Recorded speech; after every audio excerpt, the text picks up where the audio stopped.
We are on page 439, paragraph 119. Even as far as the Brahma world, he wields bodily mastery. That means he goes to the world of the Brahmas. So having made even the Brahma world the limit, he wields bodily mastery. That means he wields self-mastery in the Brahma world by means of the body. And the meaning of this should be understood according to the text and the quotation from the Visuddhimagga. So when he wants to go to the Brahma world, he resolves that Brahma world become near. So making the far near and sometimes making the near far. And though many he resolve upon few, let there be few. And then there are few. And those few he resolve upon many, let there be many, and there are many, and so on. With the divine eye, he sees the fine material visible form of that Brahma. With the divine eye element, ear element, that means just with the divine ear, he hears the voice of that Brahma. With the knowledge of penetration of minds, that means reading other people's minds, he understands that Brahma's mind. And if this possessor of supernormal power, having reached mental mastery, wants to go to the Brahma world with a visible body, he converts his mind to accord with his body.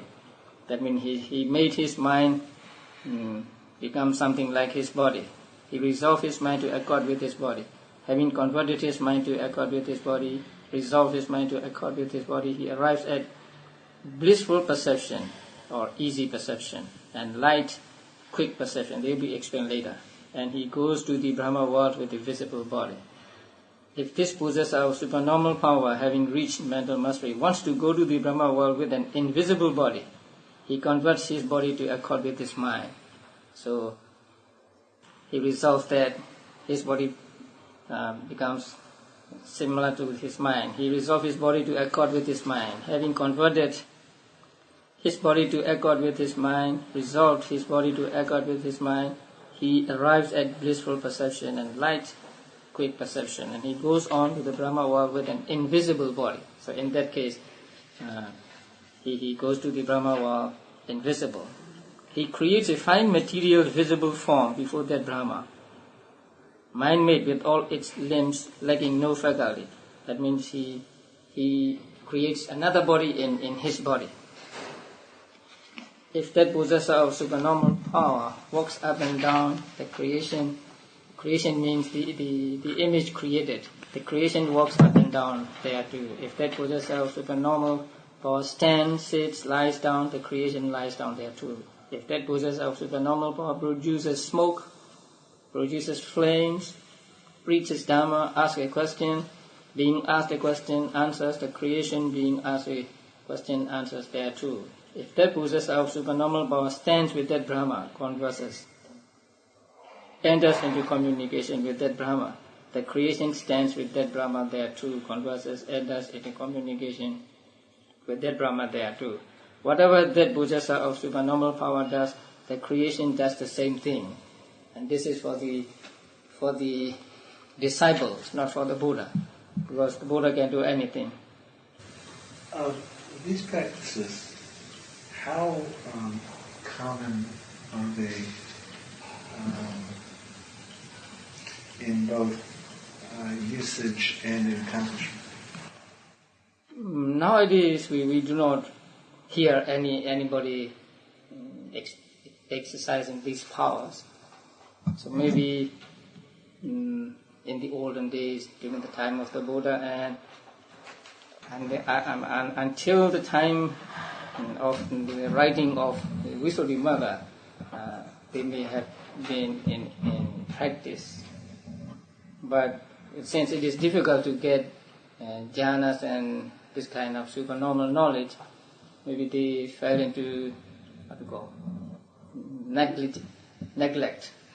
So nowadays we do not find anybody experiencing or exercising these powers. But there are some stories where we can infer that somebody had such powers.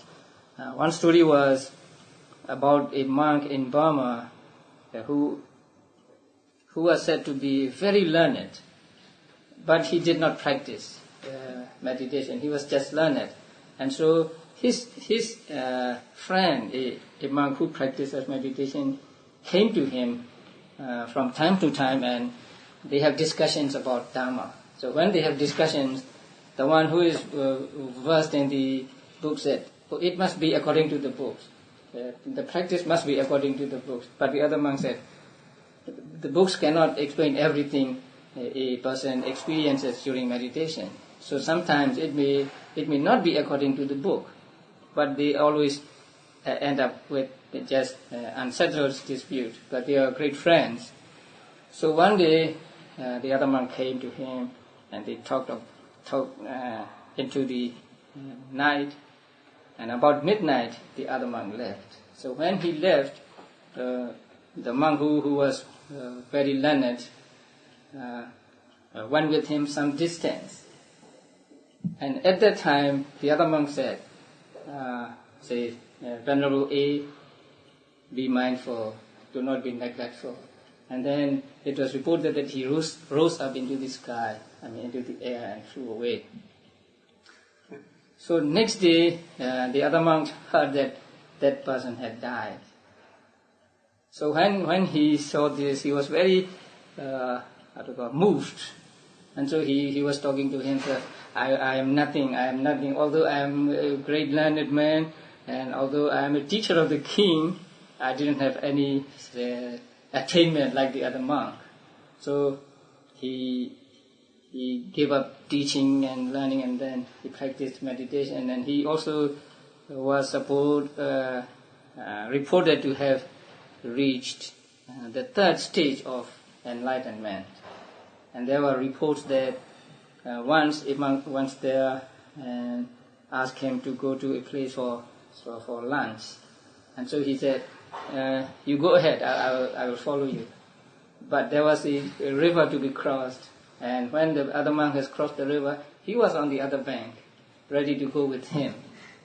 Something like that. That was about 150 years ago. But now we do not find anybody like that.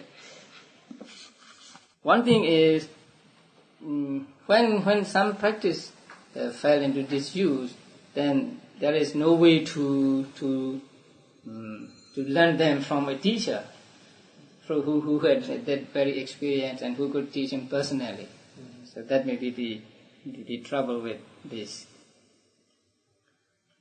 So though far he resolves upon nearness, having emerged from the basic jhana, now he has to enter into the jhana, the fourth jhana.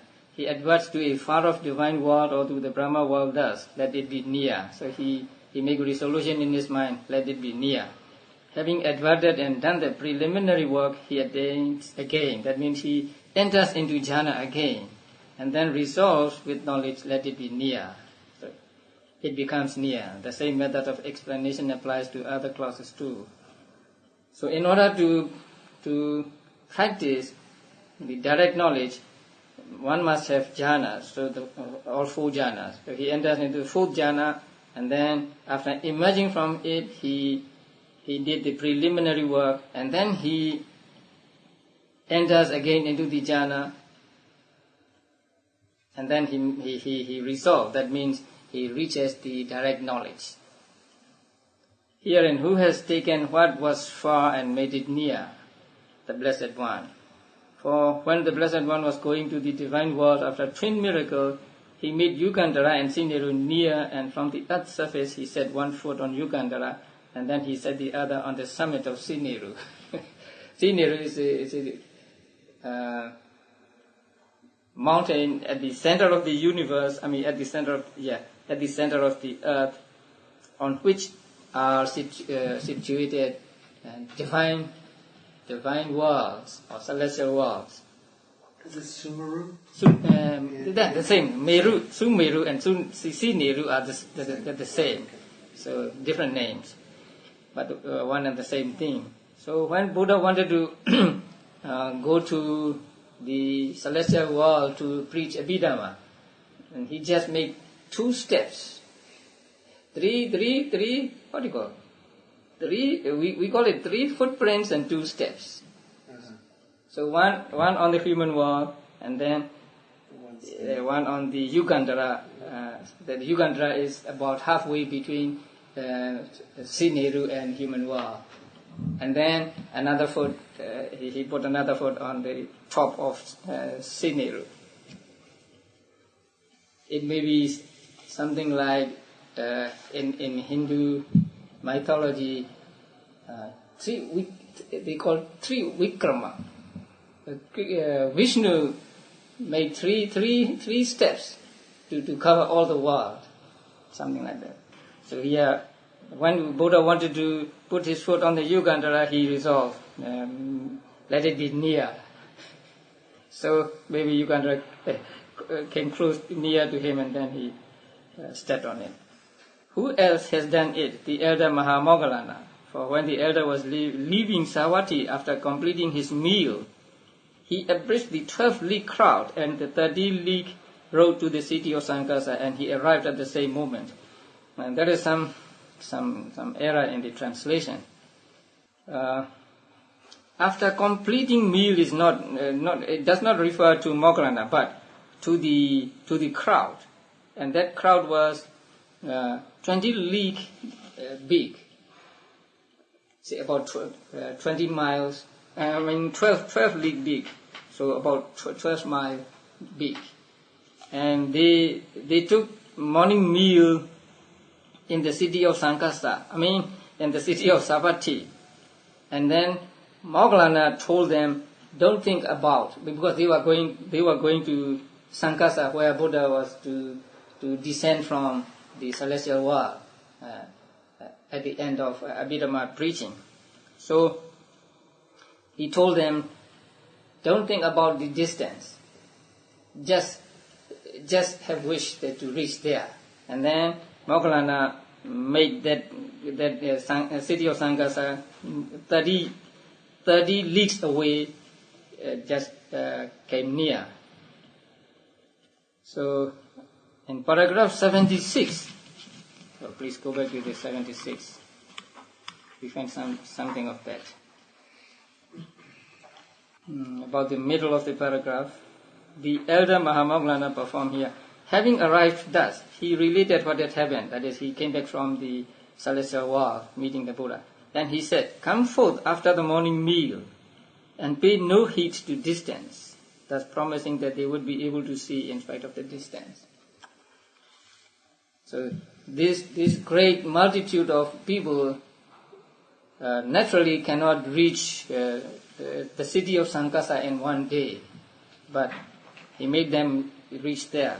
So here, and arrive at the same time, not arrive at the same time, but it means reach the city of Sankasa instantly, not at the same time. They just have the wish to reach there, and then Moggallana took them there with his power.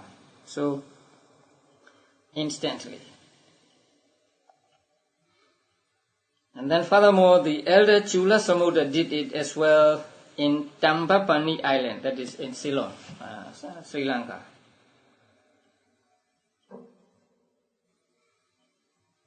Now, down the page, about 4 lines above, where is the ocean, Mahasamudra, Venerable Sir? Friends, did you not cross the blue stream on the way as you came? Now, the word blue there, the Pali word is Nila. So here I think blue is good, because if you look at the ocean from above, from the air, here nowadays from the airplane, it looks blue. So here the ocean between India and Sri Lanka looks like a small stream, because they were up in the air. So he took them there for alms round. And then next page, Elder Tisadatta did likewise when he had put on his upper robes after bathing in the evening, and the thought of paying homage to the great enlightenment tree arose in him. That means he seemed to be in Sri Lanka, but he wanted to pay homage to the great enlightenment tree, the Mahabodhi in India. who has taken what was near and made it far, the Blessed One. For although Angulimala was near to the Blessed One, yet he made him far distant. Angulimala was following the Buddha. Actually, he was not far from the Buddha, but Buddha performed a miracle by which Angulimala thought Buddha could not be reached. He was running after the Buddha, and he got tired, and so he said, "Oh monk, stop." Then the Buddha said, I am standing, and you are not standing," something like that. So Buddha made the distance appear great between him and Angulimala. So you may read that story in Middle Length Sayings or Majjhima Nikaya, Sutta number 86, about Angulimala, who has made much little. The elder Mahakassapa. One feast day at Rajaga, it seems there were 500 girls on their way to enjoy the festival, and they had taken mooncakes with them. They saw the Blessed One, but gave him nothing. On their way back, however, they saw the elder. Not on their way back, here also. So we should strike out these words, on their way back. And instead of them, we would say when. When, however, they saw the elder coming after. First they saw the Buddha, and they didn't give anything to the Buddha, because they were the disciples of the elder Mahakassapa. So they have something like attachment. We will give only to our teacher and not to the Buddha. So they didn't give Buddha anything. So when they saw the Mahakassapa coming after, so we should say, when however they saw the elder coming after, comma, and thinking with small t, thinking he is our elder, they each took a cake and approached the elder. The elder took out his bowl and made a single bowlful of them all. So, though there are many, the elder made them small, just single bowlful. The Blessed One had sat down first to wait the elder. The elder brought them and gave them to the Blessed One. So here, the elder Mahakassapa made many cakes, small or little. In the story of the rich man Elisa, however, the elder Mahamoggallana made little, much. And you may read this on Jataka number 78. Our Buddhist Legends, part 2, page 49. DHA 1372, that is the Pali book. So the translation is called Buddhist Legends. So it's part 2, page 49. The elder Mahamoggallana made little, much. And in the story, this man was very stingy man. He didn't want to give anything to anybody. And one day he wanted to eat some food, some cake. So he went up his mansion, 7 stories high, and on the uppermost story he cooked the food, so that nobody sees him, and so he didn't have to give to anybody. But the elder Moggallana knew this, so he went there with his power, and then stood there for alms.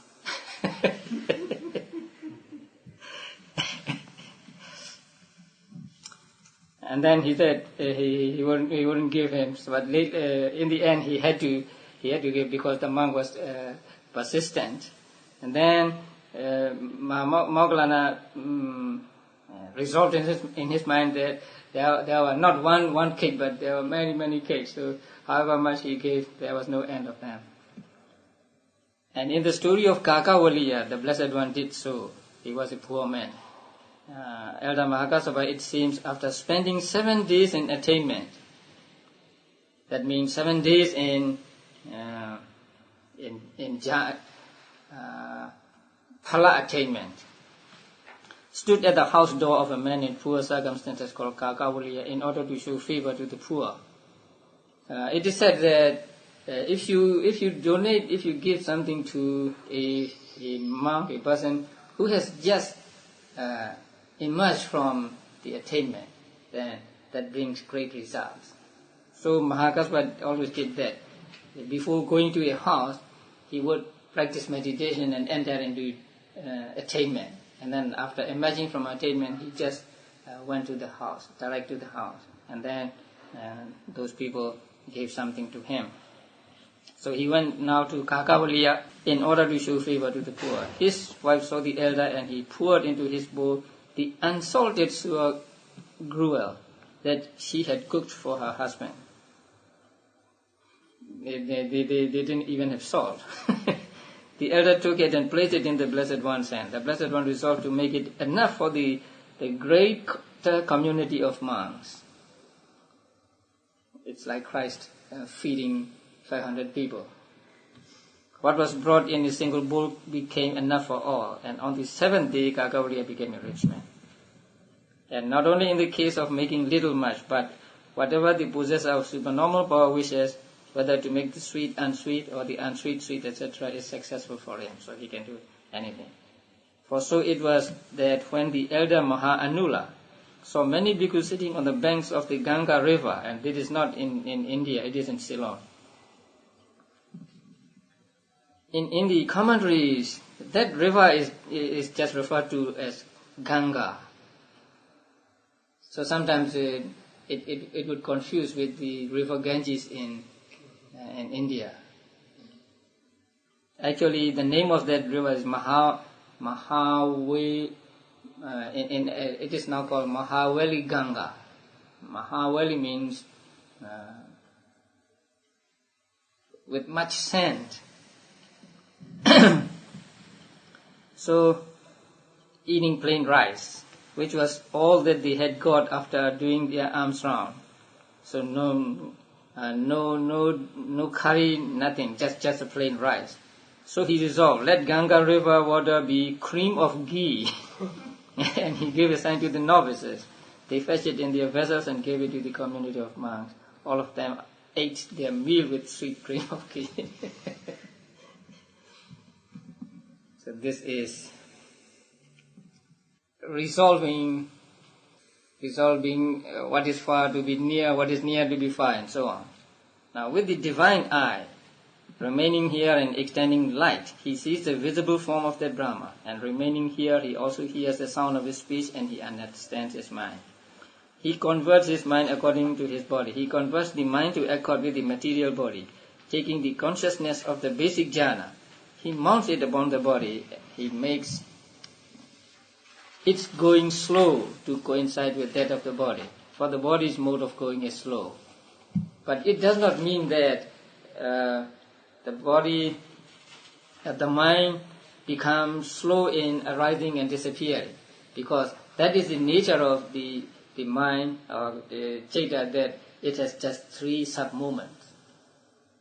But matter or the body lasts for how many moments? 17 movements or 51 sub-movements. So this is the nature, and even the miraculous power cannot change the nature.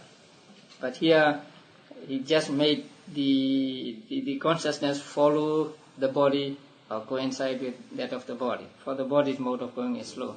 He arrives at blissful perception and light perception. He arrives at, enters, makes contact with, reaches the perception of bliss and the perception of lightness that are connascent with the consciousness whose object is the basic jhana. So basic jhana takes that consciousness as the object.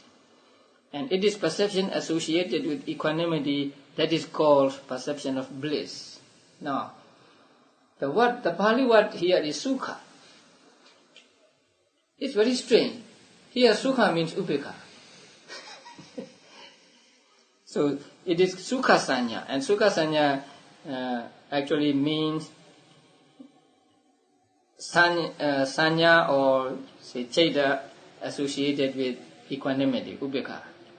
For equanimity is called bliss since it is peaceful. So since it is peaceful, it is called bliss here, sukha. But we are not to take it to mean pleasant feeling. It is equanimity. And that same perception should be understood to be called perception of likeness. Likeness, too, because it is liberated from hindrances and from the things that oppose it, beginning with applied thought. So it is called perception of likeness because it is liberated from hindrances and liberated from the things that oppose it, beginning with applied thought and so on. But when he arrives in that state, his physical body too becomes as light as a tuft of cotton. He goes to the Brahma world thus with the visible body as light as a tuft of cotton wafted by the wind. As he goes thus, if he wishes, he creates a path in space by means of the earth kasina and goes on foot. If he wishes, he resolves by means of the air kasina that there shall be air, and he goes by air like a tuft of cotton. Moreover, the desire to go is the measure here. So, in whatever way he wants to go, he goes there. When there is the desire to go, one who has made his mental resolve in this way goes visibly, carried by the force of the resolution, like an arrow shot by an archer.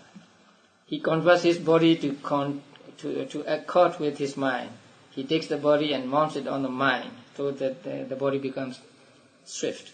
He makes its going swift to coincide with that of the mind, for the mind's mode of going is swift.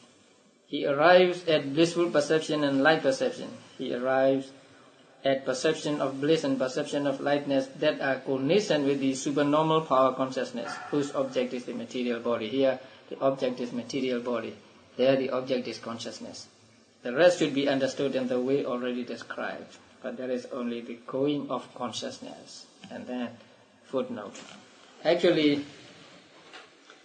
as I said, nobody can change the nature, the individual essence of things, even by miraculous power.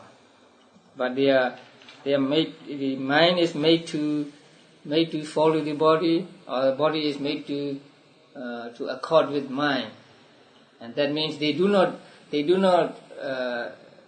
discard their individual essence, but they just follow mind, follow the going of body, and body follows the going of mind.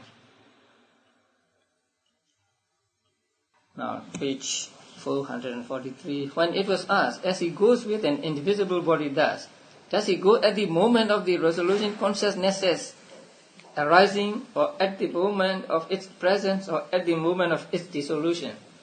Now we are going very, very specific.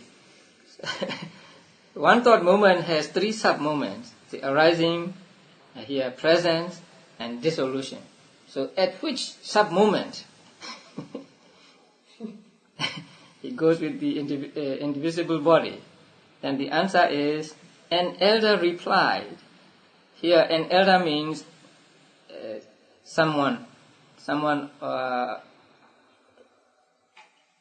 among the writers of the commentaries. So one elder or one teacher replied, he goes in all three moments. But does he go himself, or does he send a creation? Again, he does as he pleases. But here it is only the going himself that has been given in the text. So in the text, the going himself is given. But in practice, and he can go in all three moments, and he can go himself, or he can just send his creation, his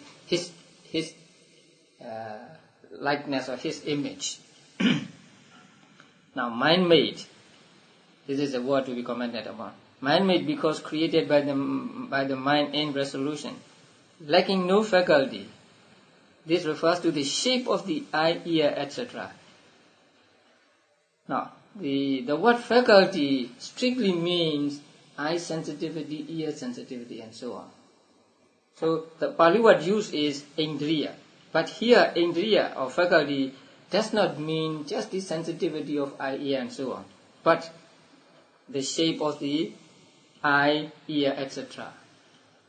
But there is no sensitivity in the created visible form. So if a person who who possesses the supernormal power creates an image of himself, there is no sensitivity in the created image. So there may be the eye, the ear, but no eye sensitivity, ear sensitivity, because they are caused by karma only. And what is the footnote? This should be regarded as implying that there is no sex or life faculty in it either. If the possessor of supernormal power walks up and down, the creation walks up and down, thereto, etc., all refers to what the disciple creates. But what the Blessed One creates does whatever the Blessed One does, and it also does other things according to the Blessed One's, I would like to say, wish, not pleasure. Does the Blessed One is beyond pleasure? Yes. The Pali word used is ruchi. Ruchi can mean wish or pleasure or desire. When this possessor of supernormal power, while remaining here, sees a visible object with the divine eye, hears a sound with the divine ear element, just divine ear, knows consciousness with the penetration of mind, he does not wield bodily power in doing that. So, in the passage quoted, it is said that he wields bodily power. And as far as the Brahma, he wields bodily mastery. So, he's commenting upon that. So he, while remaining here, sees a visible object and so on. He does not wield bodily power in doing that. And while remaining here, he stands with that Brahma, converses, enters into communication with that Brahma. He does not wield bodily power in doing that. And when he makes his resolve described in the way beginning, Dofa, he resolves upon nearness. He does not wield bodily power in doing that. And when he goes to the Brahma world with a visible or an invisible body, he does not wield bodily power in doing that. But when he enters upon the process described in the way beginning, he creates a visible form before that Brahma, mind-made. Then he wields bodily power in doing that. Only then is he said to be wielding bodily power, when he creates another image of himself, another image in himself, within himself. The rest, however, is said here for the purpose of showing the stage prior to the wielding of the bodily power. This, firstly, is success by resolve. This is on paragraph 45. The difference between success as transformation and success as the mind-made is as follows. Now, success as transformation. One, firstly, who performs a transformation should resolve upon whatever he chooses from among the things, beginning with the appearance of a boy, described as follows. He abandons his normal appearance and shows the appearance of a boy, or the appearance of a naga serpent, or the appearance of a supana, winged demon. Supana means Garuda. You know Garuda? Yeah. It's a mythical bird. Maybe it's a kite. Because he is the enemy of the naga serpents. Or the appearance of an asura, a demon. Or the appearance of the ruler of gods, Indra. Or the appearance of some other sensual sphere deity. Or the appearance of a Brahma. Or the appearance of the sea. Or of a rock. Or of a lion. Of a tiger. Of a leopard. Of an elephant. Or a horse. Or he shows as a chariot. He shows a foot soldier, he shows a manifold military array. So that is transforming himself. And when we resolve, he should emerge from the fourth jhana. That is the basis for direct knowledge and has one of the things beginning with the Adgasina as its object, and he should advert to his own appearance as a boy. After adverting and finishing the preliminary work, he should attain again. He should go into jhana again and emerge, and he should resolve thus, let me be a boy of such and such a type. Simultaneously with the resolved consciousness, that means direct knowledge consciousness, he becomes the boy, just as Devadatta did. Now, Vinaya Pitaka and Dhammabada Atthakatha. Now, if you want to read in Vinaya Pitaka, please read Book of Discipline, Volume 5, page 259. And if you want to read Dhammabada commentary, then Buddhist Legends, Part 1, page 234. Now, Devadatta was Buddha's cousin, and he practiced meditation and he got jhanas and direct knowledge, but he didn't become enlightened. But he was very ambitious. He wanted to become a Buddha himself. So when Buddha became old, he asked Buddha to retire, and so he would take his place. Buddha said, "No, you do not deserve to be a Buddha." Now, then he tried to what do you call that? Plot against the Buddha, to attempt murdering the Buddha, because in the olden days, if you kill a king, you become a king. If you can kill a king, then you become a king. So he wanted to kill the Buddha and become the Buddha himself.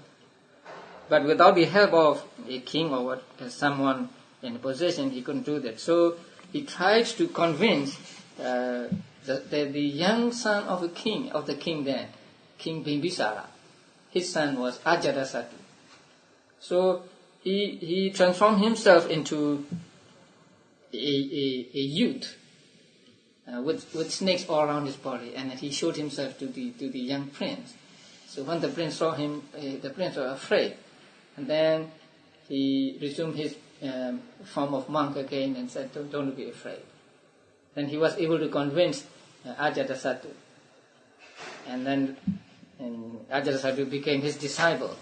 So after some time, he told Ajatasattu, "Hey, people don't live long nowadays.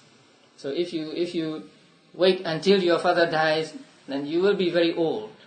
So kill your father and become a king, and I will kill my brother, the Buddha, and I will become a Buddha." So they tried to kill. Ajatasattu tried to kill and succeeded in killing his father, but Devadatta did not succeed. So this story can be read in the Vinaya or in the Dhammapada commentary. This is the method in all instances. But he shows an elephant, etc., is said here with respect to showing an elephant, etc., externally. Here, instead of resolving, "Let me be an elephant," he resolved, "Let there be an elephant." The same method applies in the case of the horse and the rest. So this is transformation. Now, next one is success as the mind-made. One who wants to make the mind-made body should emerge from the basic jhana and first advert to the body in the way already described, and then he should resolve, "Let it be hollow." So he creates a hollow in himself, a space in himself. It becomes hollow. Then he adverts to another body inside it. That means, "Let there be another body." And having done the preliminary work in the way already described, he resolves, let there be another body inside it. Then he draws it out like a reed from its sheath, like a sword from its scabbard, like a snake from its slough. Hence it is said, here a bhikkhu creates and so on. This is from the Visuddhimagga. So he creates a body in himself and then takes that body out. And they are just as the reed, etc., are similar to the sheath, etc., so too the mind-made visible form is similar to the possessor of supernormal power. And this simile is given in order to show that. So this is the difference between transforming oneself into different persons or different things, and here creating oneself inside oneself and then taking that out. Actually, we have not finished with direct knowledge yet, so we go to the next chapter. Why did they stop there? Because the chapter was getting too long. That's right. I was thinking of that too. Maybe he wanted to comment in detail about how to practice, or what to do in order to get the direct knowledge. So this chapter 13, is the chapter on direct knowledge. Divine ear element. Divine ear element simply means divine ear. So it is now the turn for the description of the divine ear element.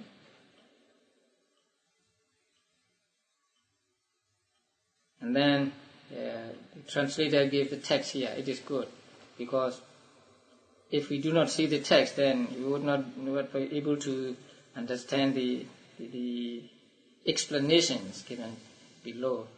So the text is, he inclines his mind to the divine ear element. With the divine ear element, which is purified and surpasses the human, he hears both kinds of sounds, the divine and the human, those that are far as well as near. Herein, with the divine ear element. Now, it is divine here because of its similarity to the divine. For deities have the divine ear element, the sensitivity that is produced by karma consisting in good conduct and is unimpeded by bile, phlegm, blood, etc., and capable of receiving an object even though far off, because it is liberated from imperfections.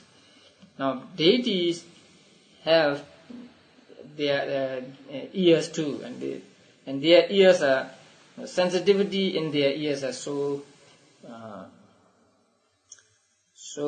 free from imperfections, free from impediments, that they could hear sounds far away.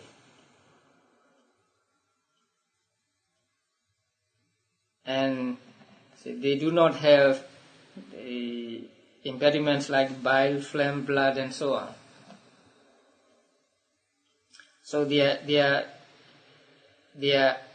ears are much more sensitive than human ears. And this ear element consisting in knowledge, which is produced by the power of this bhikkhu's energy in development, is similar to that. So it is divine because it is similar to the divine. Here, the commentary is explaining the word, divine, Pali word Deva. The Pali word is Deva Soda. Deva Soda literally means divine ear. But here, what is really meant is not the divine ear, but the knowledge which is similar to divine ear. So that is why it is said, because of its similarity to the divine. Furthermore, that is another explanation. It is divine because it is obtained by means of divine abiding, and because it has divine abiding as its support. Now here, divine means jhanas. Divine abiding means jhanas. Is it Brahma Vihara? No. It's very important here. Although the Brahma Vihara is translated as divine abiding, even in this book, but here divine abiding does not mean Brahma Viharas. It means just jhanas, the 4 jhanas. And because it is divine abiding at its support. So if you do not have 4 jhanas, then you cannot get this direct knowledge. Now, in our Pali book, there are 3 kinds of abidings.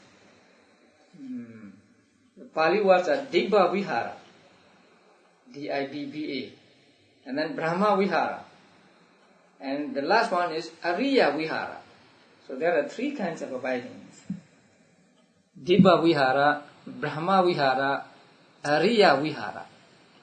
Dibba Vihara means jhanas. Brahma Vihara means loving kindness, compassion, and so on. They are called Brahma Viharas. Ariya Vihara means fruit attainment. Because after becoming an Ariya, a person enters into that attainment again and again, to enjoy it. So here, divine abiding means jhanas and not the four divine abodes or whatever. And it is an ear element in the sense of hearing and in the sense of being a soulless. That means the word element or dhatu is defined as something which is without the soul, which is soulless. So, sota dhatu, the commentator is explaining.